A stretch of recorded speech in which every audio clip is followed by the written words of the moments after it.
Remember on Thursday when you gratuitously pushed my buttons and pissed me off? He knows how I feel, and he specifically and gratuitously with me. I have had a B12 shot. I have had a complete and total reinvigoration.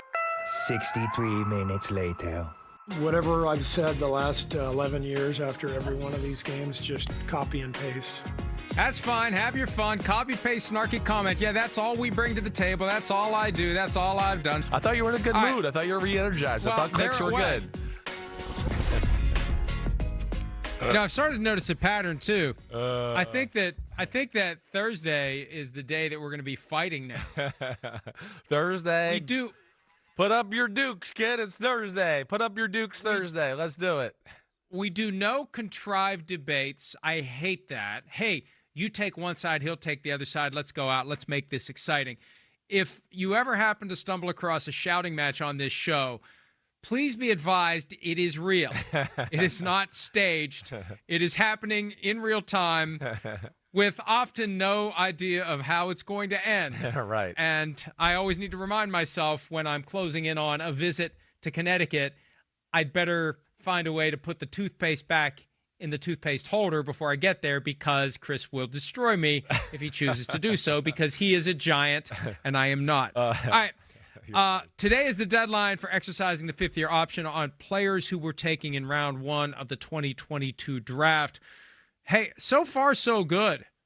Out of the top 10, all of them except the G-Men have exercised the option. Evan Neal, option not exercised. They're moving him to guard.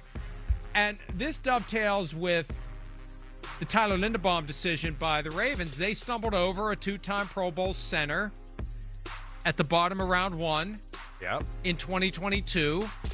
But the way the formula is, just like with the franchise tag, it's for the entire offensive line, not center, guard, tackle.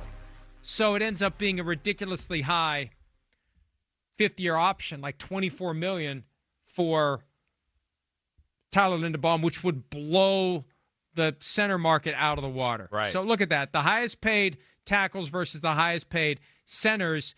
You're going to go $24 million with Tyler Linderbaum for a fifth-year option. No, we'd rather just go ahead and take our chances and you know, if he's going to hit the open market and leave, so be it. We'll make him the highest paid center.